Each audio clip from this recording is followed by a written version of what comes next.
Episode 24 of the Hitters Meetings on Braves Hip Cool. Welcome back, chat. As per usual, I am joined with Coach Ken Anderson. Coach, how the heck are you doing, buddy? I'm doing great because one of my all-time favorite Braves is the hip coil we're doing tonight, the Evan Gaddis hip coil. I love it. Number 24. Let's go. El Oso Blanco, if you remember, chat. If you know, you know. Some of you may be too young. But we are recording this very early in the week just because we had a lot of stuff that we had to record on the weekend or closer to the Mets series. So we got a head start on this. This is Tuesday night currently. So there's a lot. Wednesday night. I'm sorry. See, I'm already losing track of days right now. So we're taking a little bit of a shot in the dark with the starting pitchers. We have a decent idea, but things can change. It's Major League Baseball. Teams make adjustments all the time. So this is what we're going to be rolling with. I'm just going to go ahead and list it out for you. So Friday night, we think it's going to be Christian Scott. Saturday, we think it's going to be Kodai. He may have an opener. We don't know. Sunday, Sean Manaea. And then Monday is Nolan McLean. So that one you can probably bank it. And I would imagine Kodai as well. There might be some changes. But Coach just pretty solid on that. That was the intel that we were told. Again, it could change. But, Ken, we are going to start with Friday night's starter, Christian Scott. What you got on Mr. Scott? He's the everyday pitcher now. He's got a really good fastball, 96 miles an hour or so, and he throws the sweeper for outs. I like his arm. I think the ball comes out really good out of this kid's arm. I think it's funny that he wears Zach Wheeler's number because Zach had almost identical stuff. And I don't know if the Mets did that on purpose, but he reminds me, not the kind of way he throws the arm slot, but he's got a lot of his same stuff. And, it's not going to be the easiest ride. No, a very high upside arm, very young man in the Mets organization. So it's not going to be easy for the Braves. So let's go ahead and get into his repertoire. He's got a four-seam fastball. It sits around 95, 97. He's got a sweeper, a cutter, a splitter, and changeup. You can call it whatever you want. Splitter, changeup is the same pitch. He's got a slider and a sinker, and his sinker sits around 92 to 93, and I think he might have a little bit of run on his four-seam as well. But righties, you're going to get a heavy dose of the four-seam and sweeper, but you will get a little bit of a sprinkle of the cutter mixed in there. Lefties, you're going to get more four-seam and cutter with a mix of the sweeper and a little bit of the changeup. He doesn't throw the changeup much, so that was an interesting thing that I saw. That's probably going to be something he's going to have to develop later on against lefties. Sweeper heavy counts to right-handed hitters are going to be the 0-1, 1-2, and 2-2 counts. He relies on the four-seam fastball when he is behind in the count, which makes sense. You throw 97 miles an hour, you might as well throw it to get back in the count. Fastball dominant when behind in the count to lefties. He has no real tendencies, though, with the off-speed. He mixes it in pretty well throughout the counts when he is ahead in the count. Right-handed hitters, our approach, we are going to hunt the four-seam and sweeper. The four-seam fastball, you want to start belt to mid-thigh, inner third to outer third. Anything that starts in that window and breaks away, take it. The sweeper that you want to swing at is going to start off the plate inside to the inner third, belt to mid-thigh. This will allow you to recognize a hittable cutter and sweeper in these windows. You want to keep your direction to the big part of the field. You do not want to get pull happy because that's the one thing that we've been doing in this miserable stretch is getting pull happy, and it has not been a fun time. Left-handed hitters, we're going to hunt the same windows. The only thing that changes is you want the sweeper to start off of the plate away to the outer third, belt to mid-thigh. The four-seam, you want to eliminate the inside corner basically. Keep the ball out over the middle of the plate and outer part of the plate. Keep your direction to the big part of the field. He is going to pound the four-seam fastball up and away, and he's going to run the cutter into you. So just eliminate the inside part of the plate. That's going to take care of the cutter. He's going to mainly stay on that outside part, so you might as well hunt out there. You know where you want the four-seamer to start. You know where you want the sweeper and cutter to start in order for it to line up where your window is. And when you get it, don't miss it. So stick to your windows for both hitters, please, and make sure you don't expand down in the zone. Get the ball up against this guy. I know it's not the easiest thing to hit 95, 97 at the top of the zone, but if you start swinging at stuff at the bottom of the zone, he's going to expand with the sweeper. He's going to expand with the changeup. He's going to get you to chase the cutter. It's just not going to be a fun time. You got a better shot at getting something up in the zone to driving it and doing damage than you will if you start swinging at stuff low in the zone. So, Ken, that is what I got on Mr. Christian Scott. Do you have anything else? The other thing with Christian is they're doing a good job. I think the Mets have finally learned of throwing these kids way too many pitches. Jake DeGrom would be the one that comes into play, and so they are keeping his pitch count in a normal realm. So if we can get his pitch count up, he may only be there like 4 innings. The Blue Jays this past start, or was it Phillies maybe? The Phillies this past start, he had 82 pitches in 4 1/3 innings, and they pulled him. So something to keep an eye on. They're keeping an eye on their young pitchers. Again, make sure you keep him in your windows. Don't expand in, out, up, or down. Keep him in that upper part of the strike zone, and when he's there, make sure you do damage. Saturday night starter, Kodai Senga. Ken, my goodness, he feels like he's been around for 15 years, but it's only been like 4 or 5. What you got on old Kodai? Yeah, Kodai. The reason why, now look, they may go a different route. He's probably going to have an opener, and they may even have other bullpen, but he'll be the bulk inning guy for them. They're trying to get him back into the starting rotation. So that's why we're guessing he'll get a start there. He actually threw a bunch of innings. Let's see, I got the pitches here. He threw 80 pitches. So that's the reason why he's probably going to be due to pitch. As you said, he has that ghost fork ball. It's unhittable. If he throws it for strikes, he's tough to hit. His problem is the reason I had to take him out of starting rotation is he threw way too many balls. He was bouncing it. So something to keep an eye on. He does throw hard, by the way. So we'll see what happens. All right, let's get into the pitch mix. He throws the four-seam fastball. He's going to throw the ghost fork, as you have seen, cutter, sweeper / slider, kind of the same pitch. And he's got the occasional sinker and curveball. He rarely throws those, though. His sinker is not a very good pitch, and his curveball, again, when you got the fork ball, there really is no need for the curveball. So I don't know why. It's only 1%, so he's probably throwing maybe 5 all year. So right-handed hitters, you are going to primarily see the four-seam fastball, cutters, and forkballs. Every once in a while, you'll see a sweeper. He's going to try to pound the four-seam fastball at the top of the zone to try to get the right-handers to expand below the zone on the forkball and on the sweeper, slider, and cutter away off of the plate. Lefties, he has an even split between the four-seam, cutter, and forkball, and he will sprinkle in some sweepers. He is going to try to live on the outside corner with the four-seam fastball to try to front door the sweeper and cutter and try to get the lefties to expand on the forkball down and away off of the plate. Heavy forkball usage to left-handed hitters when he is ahead in the count. I don't think that took any rocket science to figure that one out. His forkball counts, even to righties, are 0-2-1-2. That is his go-to pitch to put away hitters, is going to be his forkball. He does lean on his cutter to get back in counts, though, to both righties and lefties. So if he's down 3-1, 2-1, you can look for the cutter in those counts if you choose to, and that's when he tends to throw the cutter. He doesn't throw it much other than that. So, righties, your approach, we are going to hunt the fastball and forkball window, and also the sweeper and cutter window. For the four-seamer and forkball, you want the ball to start belly button high to the high thigh, from the outside corner to the middle part of the plate. The only sweeper and cutters we want to swing at, they're going to start at us off the plate inside to the inner third, above the zone to the top of the zone. Keep your direction to right center field and do not try to pull him. Do not expand your windows any lower than the high thigh. If that thing starts mid to low thigh, take it, because he's going to try to eat you alive with the forkball. That goes for both righties and lefties.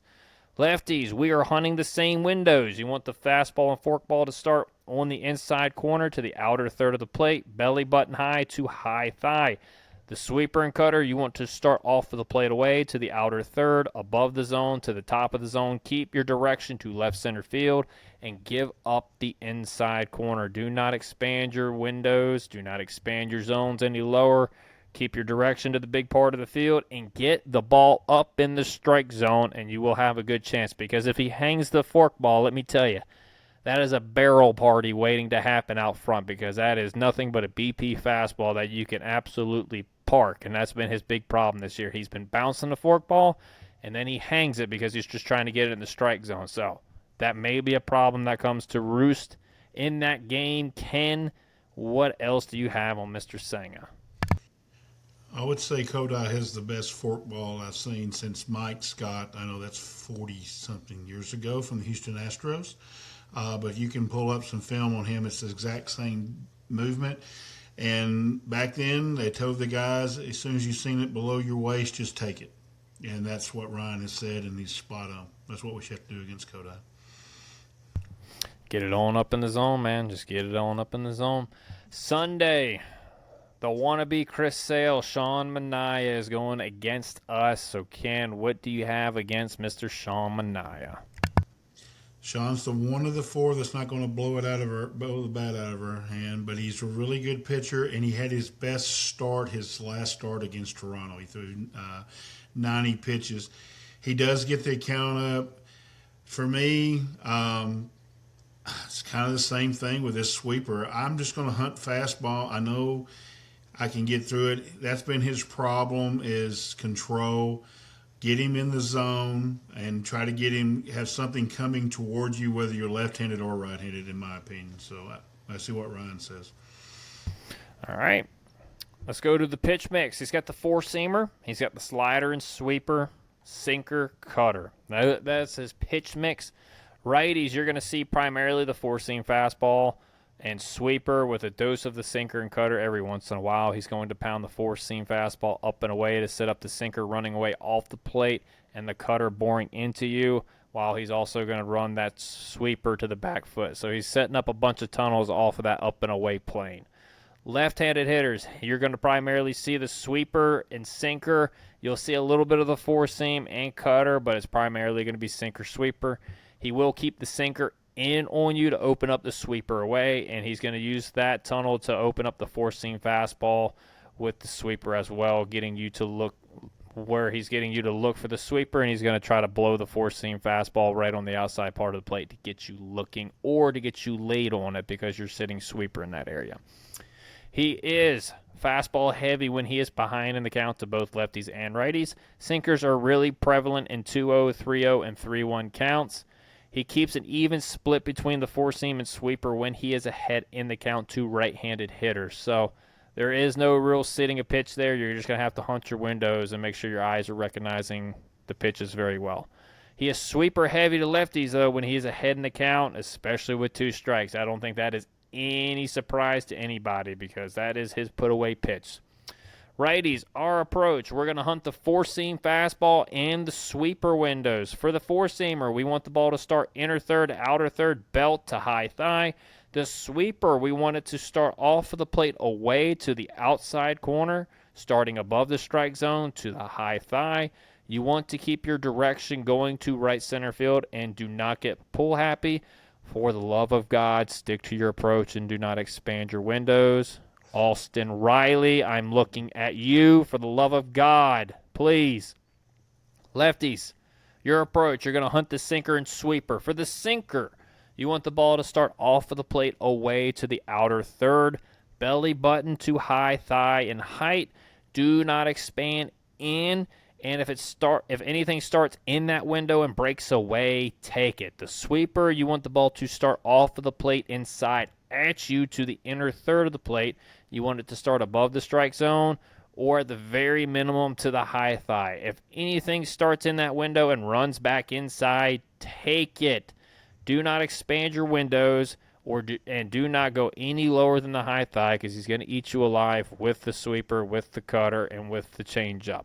Keep your direction to left center field. Get the ball up in the strike zone, and you're probably going to have a good bit of success off of Sean Manaea. Ken, that is what I got on him. You got anything else?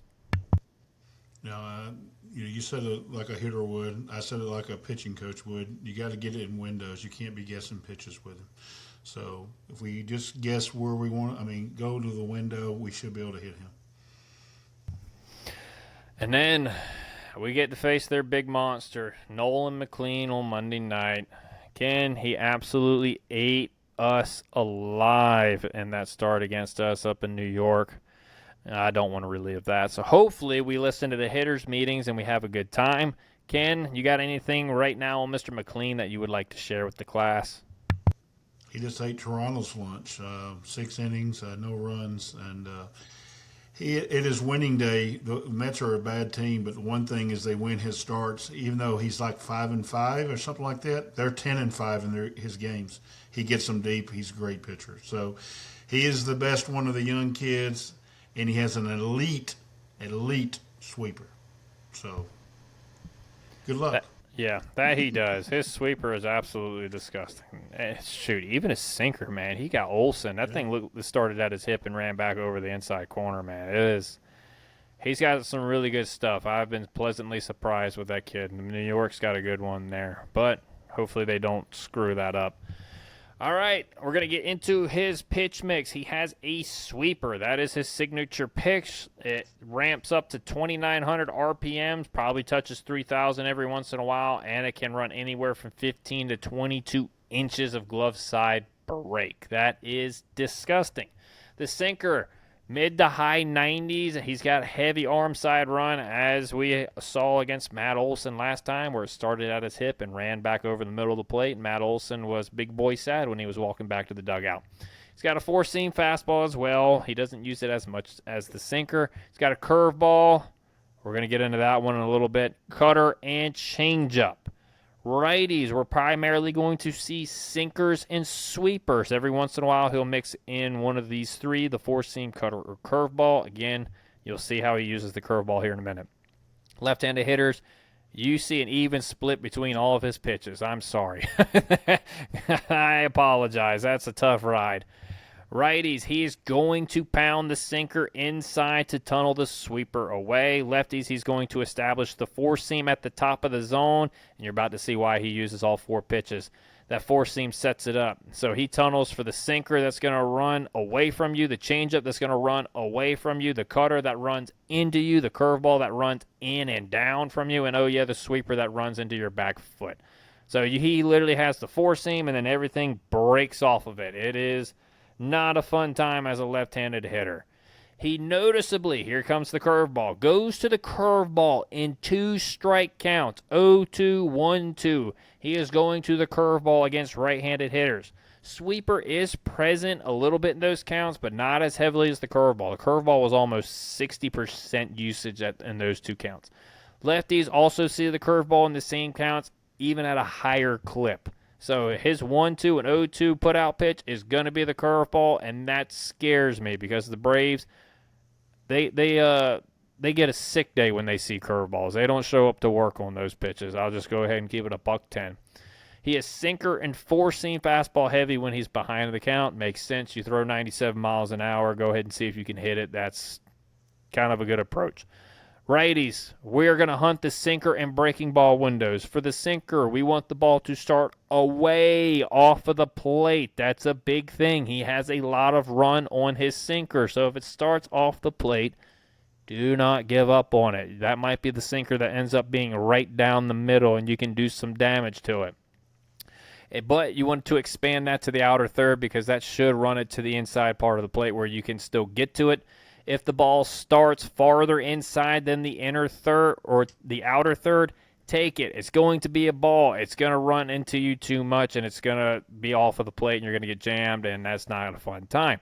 If the ball starts in that window and breaks away, take it. It has no shot at being a strike. The breaking ball window, we want the ball to start at us to the inside corner, above the strike zone, to the high thigh. Do not expand your windows any lower.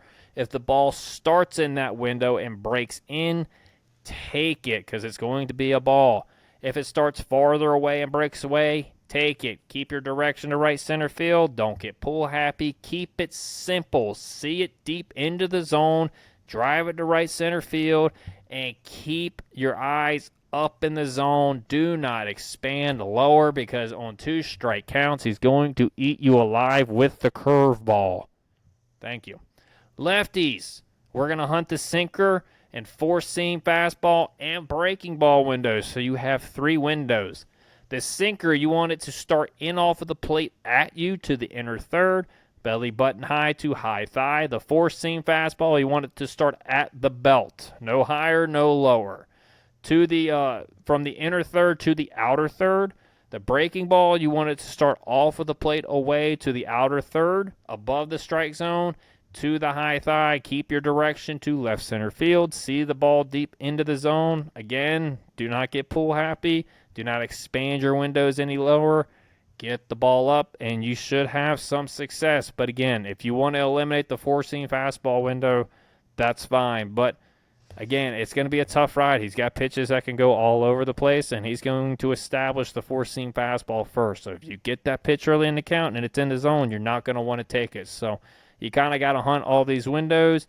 The one thing that I might suggest for hitters is to do a little bit more deep dive and understand where the 4-seam might show up and where the sinker might show up so you can kind of eliminate one of the windows based on the count. But even that can be tricky because, again, he can go to any pitch at any count, especially if he's on that night. So, again, that's where a lot of adjustments to hitters' planning and hitters' game planning against a pitcher changes depending upon what they see.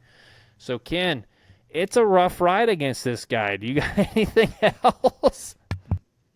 The only thing I got is I love this kid. He's a great pitcher, and he got drafted by the wrong team. That's what I have. He is nasty. When I saw this and I saw the tunnels he was setting up to left-handed hitters, I was like, my God, man. I'd rather be a right-handed hitter facing him than a lefty. You only got to worry about a few of his toys. Lefties, good luck. All right, so let's move to the bullpen. Their bullpen has been – it's not been bad. It's actually been one of their better parts of their team. So one of the reasons why is the left-handed reliever. I like this guy. I've liked him ever since I think he was with Tampa Bay, I think is where he was at. Mr. Brooks Raley. Ken, what you got on Mr. Brooks Raley? Yeah, first of all, Chad, we do 2 relievers. We always say when the bullpen gets to the 6-inning, game's over. It's the same thing with the Mets a lot. Brazoban and Luke Weaver could have been picked here. They've had great years. But we chose the lefty specialist in their closer. Brooks Whaley is a tough ride. He has an elite sweeper, and we know how we hit the sweeper, the Braves. So our best chance is he's going to come in that Baldwin, Albies, Olsen window. If Baldwin and Olsen were, on their game, they can possibly hit him because go middle backside. Ozzie has the best chance against this guy, but this is going to be a tough ride when he gets in the game. No doubt about it. He's been a really good left-handed reliever for a long time. It's one of the better ones in all of baseball, and he just keeps on producing.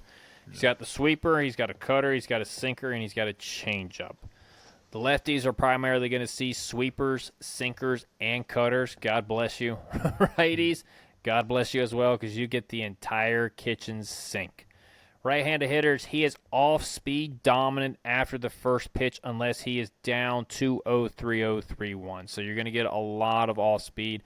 Changeup he likes to use in 2-strike counts, 0-2, 1-2, and he gets sweeper heavy in the rest of the count. So if it's 2-2, even 3-2, he likes to go to the sweeper. So just keep that in mind. I'm not saying throw everything else out the window and just hunt that pitch. I'm saying make sure you're prepared for it because those are the pitch. That's the pitch he tends to lean on in those counts. Doesn't mean he's not going to try to blow 91 by you either. All right. Left-handed hitters, he is going to try to get ahead of you either with the sinker or cutter, and then in 2-strike counts, he is going to eat you alive with the sweeper. That sweeper is coming, and it's going to be often once he gets ahead of you 2 strikes. Righties, our approach, we're going to hunt the sinker, changeup, and the sweeper cutter windows. For the sinker and changeup, you want the ball to start in off of the plate to the middle, belly button to high thigh. The sweeper and cutter, you want the ball to start away off of the plate to the outer third and above the strike zone to the high thigh. Keep your direction to the big part of the field. Get him up in the strike zone. He's a lot easier to hit up in the strike zone. He doesn't have 96, 97 gas anymore. He throws 91, 92, 93. You can get on top of that, and you can drive him into the gaps. But if you're going to start chasing stuff low in the zone, he's going to eat you up with a changeup and sweeper, and it's not going to be a fun at bat. So get him up in the strike zone. If he paints the bottom of the zone 3 pitches in a row, tip your cap and move back to the dugout because you didn't have a shot anyway. Lefties, we're going to hunt the sinker and the sweeper cutter windows. You want the sinker to start away off of the plate to the middle of the plate, belly button to high thigh. The sweeper and cutter, you want to start at you and above the zone to the inner third of the plate and to the high thigh. So above the zone to the high thigh for height. Keep your direction to left center field and keep him up in the strike zone. Again, do not expand your zone any lower. Make sure he's in your window, because if you start expanding low, you're not going to have a fun time and he's going to eat you up. Ken, that is what I got on Mr. Brooks Raley. Do you have anything else? Nope, that's it. All right. Believe it or not, their closer's the easiest one of them all to game plan against, and I think that would kind of line up with his numbers. Their closer is Mr. Devin Williams. What you got on him, Ken? Devin got off to a terrible start. He has pitched better lately. The problem with Devin is whoever the first batter in the game is, this is what people found out with the Yankees. You got to take some pitches. Because as soon as he sees he is not getting his changeup dotting the bottom of the strike zone, he panics. And so whoever gets the first at bat against Devin, please, for the love of God, I hope it's not Ozzie. I hope it's anybody else but Ozzie, but everybody else take some pitches and see if he's off that night. Because when he falls out of the changeup, his fastball is very hittable. I would also like to add, listen, Michael's been better this year. I'm not saying anything about Michael, but I don't want you swinging at the 0-0 changeup in the dirt for a strike one, Michael. I'll just go ahead and keep it a $110 with you, my guy. All right, so as you have seen, he's got a fastball, he's got a changeup, and he's got a cutter/slider that he likes to use, but it's not very often. It's mainly four-seam and changeup. Both hitters are going to have the same approach. You're going to hunt the fastball and changeup window. That's what he's going to throw. That's what we're going to hunt. Lefties, you want the ball to start belly button high because the changeup will drop down into the zone. And I'll be honest with you, 95 is not as effective as 97, 98 at the top of the zone, especially nowadays. So guys can get to 95 a little bit above the zone. So you want it there, and you want to start again at the high thigh, middle of the plate. So you want inner third to outer third part of the plate. Anything that starts farther away than that or lower, auto take. Is not going to be in the strike zone. Righties, you want the ball to start belly button to high thigh and away off of the plate to the middle of the plate. Anything that starts farther inside or lower, take it. Get the ball up in the strike zone and keep your direction going to the big part of the field. His fastball also does have some horizontal run to it, so if it's off the plate away, don't give up on it, right-handed hitters, because they can come back and you can do some damage on that fastball. Again, don't chase low. If you chase low and you start that process, it's going to be a terrible at-bat. He's going to eat you up.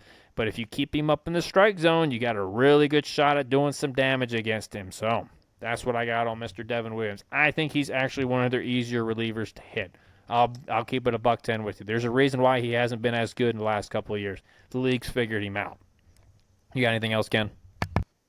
Not only Luke Weaver should really be their closer, but that's a them problem.